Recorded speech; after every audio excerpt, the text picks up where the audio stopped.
একজন অপরাধীকে অ্যারেস্ট করতে গিয়ে একজন পুলিশ অফিসারের গায়ে কিভাবে হাত তোলা হলো এবং কিভাবে হামলার শিকার হলো তা দেখছে এই ভিডিওতে।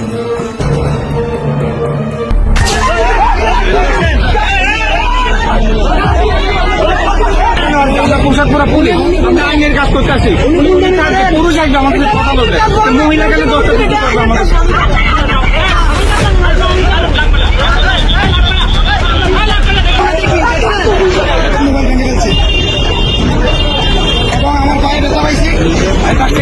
হালিশহর থানার একটি চৌকস টিম বড়পল এলাকা হইতে আসামি গ্রেপ্তার করিয়া থানায় নিয়ে আসার কালে আসামির পরিবারের লোকজন সহ অজ্ঞাতনামা 15-20 জন পুলিশের উপর অতর্কিত হামলা চালিয়ে সরকারি কর্তব্য কাজে বাধা দান করত আসামি ছিনিয়ে নেয়। মামলা রুজুর পর ছিনিয়ে নেওয়া আসামি পরিবারের 3 সদস্য সহ অপর আরেকজনকে গ্রেপ্তার করতে সক্ষম হয়।